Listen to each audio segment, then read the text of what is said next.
While I opened my phone, I thought I should tell you that in my other many lives, I'm a professional auctioneer, as you know, and we don't practice our craft after eating.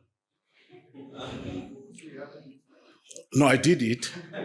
Fortunately, it's a 5-minute speech that I'm going to give. But on another note, it certainly feels like a bit like Elizabeth Taylor's seventh husband. You know, I prepared for my speech or my short address, but after such a lot of, presentations from the president himself, from yourself, I feel a bit challenged,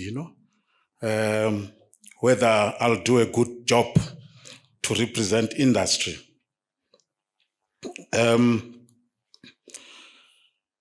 President Kieswetter,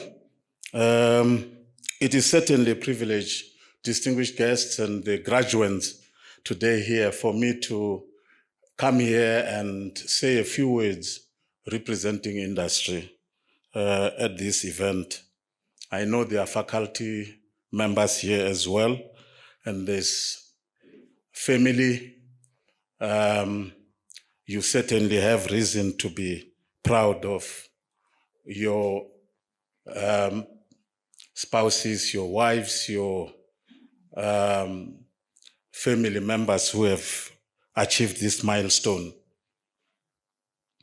As an industry representative, I stand here deeply inspired by what DaVinci has achieved, cultivating leaders who not only think systematically, but act ethically, responsibly, and with purpose. As an alumni of the Institute, I am always in awe of its model of co-creation.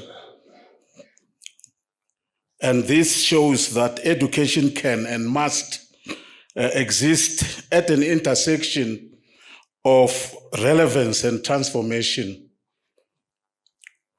In industry, I'm sure the most recent example of what I'm about to say was COVID-19. We are continuously challenged by volatility, uncertainty, complexity, and ambiguity. You can't say you have arrived when you are in business. There's always a new challenge. What the world needs most today are not just professionals with technical competence, but reflective practitioners who can translate insights into impact, which is what Ben was referring to earlier. DaVinci's doctoral graduates embody exactly that.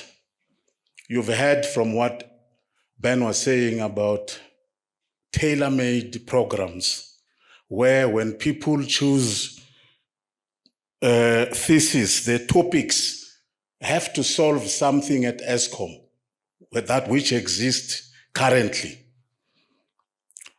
They represent a new generation of scholar practitioners who bridge theory and practice, leadership and service, innovation and humanity. Over the years, I've observed how DaVinci's graduates enter organizations not merely as employees, but as catalysts for renewal.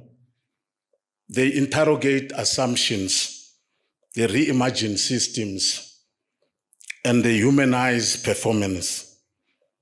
Their research does not gather dust on a shelf somewhere.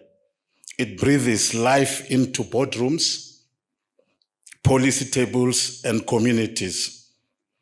This aligns perfectly with South Africa's National Development Plan 2030.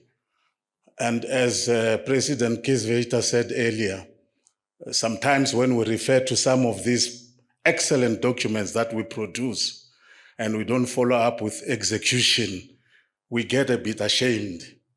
But they are great nonetheless. And that National Development Plan called for innovation, inclusive growth, and knowledge creation as drivers of a just and sustainable future. Maybe these are some of the things that, as we await the arrival of world leaders for the G20, we have to revisit. It is encouraging to see research born in this institute translate into tangible outcomes, whether improving organizational agility, shaping public policy, or advancing social justice.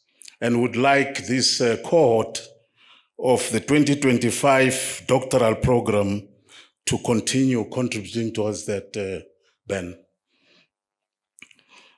As we honor our doctoral graduates tonight, I'm reminded that mastery is not an end, but a beginning. The true test of scholarship lies in how it uplifts others, how it challenges complacency, and leaves a trail of possibility behind. To the graduates tonight, may your courage to question and your commitment to truth and your capacity for compassion continue to define the spaces you occupy.